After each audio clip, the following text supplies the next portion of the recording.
কি গো দিদি, বলো। আজকে সন্ধ্যেবেলা টিফিনে কি হচ্ছে? আরে সুজির উপমা করবো, তুমিই তো করো। আজকে আমি তোমাদের করে খাওয়াই, দেখি তোমার মতন হয় কিনা।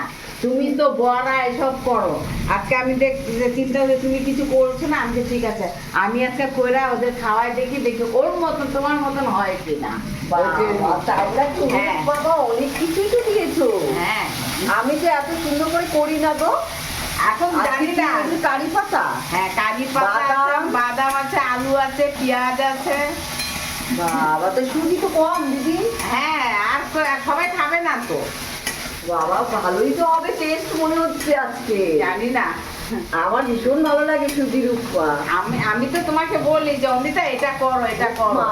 তা আজকে আমি দেখে তো আমি নিজে নিজে একটু করে আমি দেখি। ভাবছি কি তুমি এমনি আলু ভাজা করছো হয়তো রাতের জন্য। আচ্ছা, আজকে আমি নিজের থেকে করে দেখি কেমন ওদেরকে দেই, ওর মতন হয় কিনা। দেখেই হবে, আমার থেকে ভালো হবে তোমার। এটা বলতে পারছি না। হ্যাঁ, বিকালবেলা চপ টপ যাই হোক আমি করি, কিন্তু আজকে তুমি এটা করছো, আমার মনে হচ্ছে ভালোই হবে, খুব টেস্টি হবে। দেখি, ঠিক আছে। চেষ্টা তো করছি টেস্ট করার জন্য। আমার সত্যি কথা বলতে কি দিদি, ভীষণ খিদে পেয়ে গেছে। আচ্ছা আচ্ছা, ঠিক আছে, বসো। হেভি হেভি খিদে বসো পেয়ে গিয়ে, গেছে। আমি দেখি। আজকে দুপুরবেলা ভাতটাও একটু কম খেয়েছি। খেলে কেন, ভাত তো কত ভাত রয়ে গেছে। তুমি খালি কম খাবে কম খাবে, মোটা